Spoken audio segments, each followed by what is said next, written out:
तुम्ही माझा इथे सत्कार केलाय त्या सत्काराचा खरा मानकरी मी नसून माझी आणि या शाळेची ओळख जिने करून दिली ती आहे तुमची लाडकी अरुंधती ताई।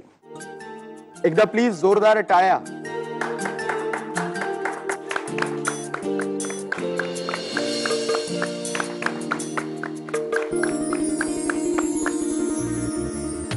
मला इथे बोलवल्याबद्दल खरंच धन्यवाद। इथे येऊन खरंच खूप बरं वाटलं। Thank you thank you everyone. तुमचे डोळे कधीच खोटं बोलू शकत नाहीत।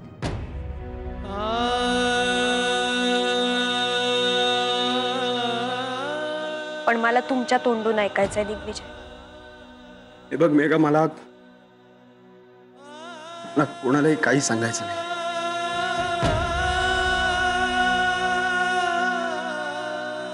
आणि आता सांगण्यासारखं काही नाहीये। खरंच नाहीये? मग माझ्या डोळ्यात बघून सांगा।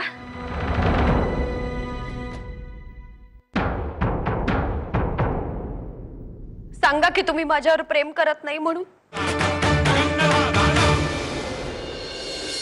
का खोटं बोलताय स्वतःशी? का खोटं बोलताय?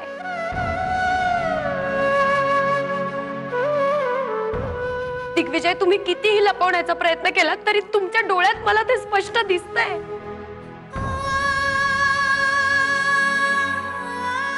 दिग्विजय, तुम्ही माझ्यावर प्रेम करायला लागलाय। सांगा मला दिग्विजय, मला तुमच्या तोंडून ऐकायचंय दिग्विजय। हो मी तुझ्यावर प्रेम करू लागलो। मी अरुची फसवणूक केली माहितीये। तुझ्यावर प्रेम करून मी अरुला फसवलंय। नाही, हे योग्य नाहीये।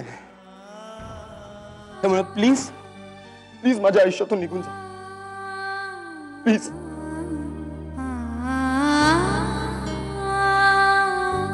मला माझ्या सरळ सुखी आयुष्यात कुठलाही प्रॉब्लेम्स नको आहेत।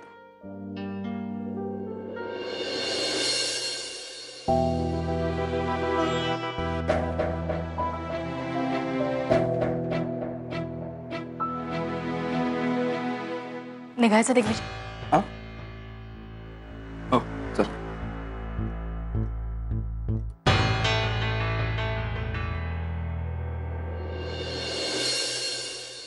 हेच ऐकण्यासाठी मी आजवर थांबले होते दिग्विजय।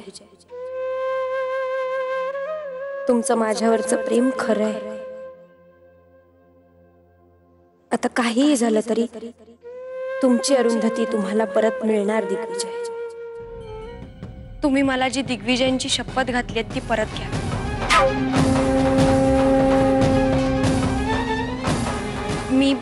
मी दिग्विजयांना खरं काय ते सगळं सांगणार आहे। प्लीज तुम्ही ती शपथ मागे घ्या आणि मला त्या शपथेतून मोकळं करा। ठीक आहे, घेतली आम्ही आमची शपथ मागे। मी तुमचे उपकार कधीही विसरणार नाही आई। थँक्यू खरंच।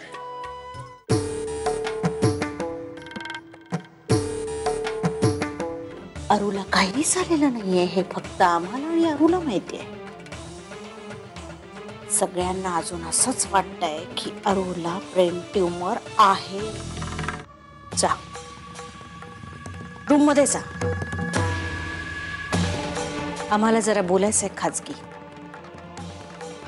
फक्त घरातल्या लोकांशीच बोलायचंय, त्यामुळे तू नसलीस तरी चालेल। काय झालं मामा? मामा काही सिरियस आहे का? आम्हाला अरुंधती बद्दल बोलायचंय। काय झालं अरुला? सांगतो आम्ही सगळं सांगतो। तुम्ही तुमचा नाश्ता करून घ्या आणि मग आम्हाला भेटा। पद्मिनीजींनी आज सगळ्यांना खरं सांगितलं तर मला या घरातून जावं लागेल। नाही, असं होता कामा नये।